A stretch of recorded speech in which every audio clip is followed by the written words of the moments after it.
Yo, Bakayalo, Kono Yalo, et oui, on se retrouve pour le résumé complet du chapitre 1109 de One Piece. L'agent secret des États-Unis d'Amérique du Nord a ce matin même regardé les planches de Oda et nous l'a mis à disposition sur internet. J'étais au travail, je n'avais pas le télétravail ce jour-là, donc je le fais le soir, évidemment. Je vous reporte en tant que journaliste du One Piece Game, les fameux spoilers. Bon, je le fais hyper tard parce que je suis sorti hyper tard du taf. En plus, il y avait la muscu, il y a plein de trucs à faire et tout. Banani. Bref, les amis, on se regarde ça tranquillement. Mais avant de commencer, instant auto-promo, mais bien évidemment, mon manga Wolfius qui est disponible sur Manga Draft. Je te mets le lien en description. C'est légal, c'est gratuit. Alors va te faire plaisir. Clique sur le lien parce que le chapitre 1 est un véritable banger. Mais en attendant, vous êtes là exprès pour le chapitre 1109 de One Piece. Alors les amis, on va regarder ça parce qu'il y aura des dingueries et il y aura des crimes, bien évidemment. Donc c'est parti les amis, hop, on se dégale sur le côté. Et c'est parti, donc chapitre 1109, obstruction. Donc obstruction comme au foot, hein. Il y a quelqu'un qui a barré la route aux gens. Ah, attendez. Bon, ça a l'air d'être un peu bizarre ici, mais c'est pas grave. Le chapitre commence là où le précédent s'est terminé. Heureusement, hein, on commence pas à partir du 1100. ça reprend au 1108, normal. L'enregistrement qui a commencé dans le dernier chapitre a été fait dans le passé par Vegapunk. Logique, il a anticipé sa mort. Le signal de diffusion de Vegapunk fait que les Denten Mushi de Marine du monde entier diffusent son message et personne ne peut les éteindre. Oh, c'est comme si la télé se mettait à s'allumer sur TF1 et hop, il passe aux infos, quoi. Sauf que là, c'est sur plusieurs chaînes du monde. C'est toutes les chaînes de télévision du monde. Putain, c'est balèze, hein, Vegapunk. Shaka suggère que les gens du monde entier ont besoin d'un peu de temps pour préparer leurs écrans et leurs Denden Mushi visuels. Vegapunk dit donc aux gens du monde entier qu'il attendra 10 minutes pour que tout le monde puisse préparer leurs écrans Denden Mushi. Le groupe d'Usopp et de Nami voit le message de Vegapunk, ils sont confus sur ce que fait Vegapunk. Pas de nouvelles de Zoro, Jinbei ou Brook dans ce chapitre. Mais mettez Zoro là, qui met un gros coup sur Lucci, ça suffit. Comment ça se fait que Zoro il est toujours en train de lutter contre Lucci? Oh, ouais, c'est bon là. Mais lui, un one shot. Mais bon, Luffy est toujours en train d'attraper la tête de Saturne.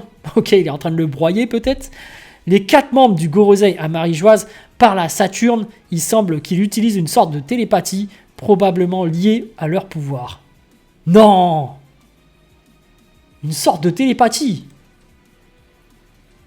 Ok, ils peuvent communiquer entre eux. Ok, hein. Donc ils sont liés en fait, ils sont liés. Gorosei qui dit « Vegapunk est-il vraiment mort ?» Saturne qui répond « Je pense que oui, j'ai vu comment Kizaru l'a tué. » La fameuse cautérisation selon les rumeurs d'internet, moi j'y crois pas une seconde, mais bon. Pour moi là il est mort, puisque le message est diffusé, c'est qu'il est mort. Mais bon, c'est pas encore. Hein. Gorosei qui dit « Alors il a dû utiliser sa mort pour déclencher cette émission. Et la source du signal se trouve probablement dans le labophase d'Egghead. » Nous voyons maintenant comment les gens du monde entier réagissent et se préparent à recevoir le signal de Vegapunk. À Dressrosa, Rebecca, Léo, Kyros et d'autres personnes préparent leurs écrans. Ah, ça fait un peu le Genki Dama là. Il y a tout le monde qui se prépare, c'est la nostalgie. Léo qui dit « Est-ce que le docteur que Luffy Land retient en otage ?» Ah oui, Léo, c'est le petit nain là. Rebecca qui dit « Ne crois pas ces nouvelles qui tentent de faire passer Lucci pour la méchante, Léo. » Dans le village de Fushia, Oopslap dit qu'il n'y a pas de projecteur dans le village et qu'ils vont donc entendre la voix de Vegapunk. C'est une nostalgie, hein, on fait le tour de tous les endroits. Hein. Au siège du World Economy Newspaper, Vivi ne sait pas où se trouve Luffy dans l'enregistrement. Morgans dit que l'émission doit sûrement être préenregistrée. Wapol est là aussi. Morgans, le super canard. C'est la nuit à Water 7, Iceberg se réveille et dit à sa secrétaire Alice de préparer des écrans pour diffuser le message de Vegapunk. Alice qui dit « J'ai déjà préparé des écrans dans toute la ville, président Iceberg. » Hop. Sur l'île de Quai des Traves, Ivankov est surpris de voir la nouvelle tête de Vegapunk. Oh, il va peut-être faire quelque chose, Dragon, là. Dragon pense au moment où Shaka lui a dit qu'il était sur le point de mourir. Nous pouvons voir d'autres réactions de personnes dans d'autres îles aléatoires.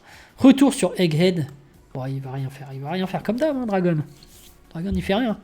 Luffy se demande pourquoi il ne fait pas de dégâts sur Saturne. Il décide donc d'utiliser une autre stratégie. Kizaru tire un rayon laser de ses yeux, mais Luffy l'esquive. Oui, bon. Il est plus de taille, Kizaru. Il est plus de taille. Il est en dessous de niveau Yonko, ça c'est sûr. Luffy frappe Kizaru, c'est une clim, hein, c'est une clim, les amis. Les pro-amiraux, il y a vraiment des pro-amiraux qui pensent qu'un amiral est égal à un Yonko. Mais là, c'est fini, là il est largement en dessous. Hein.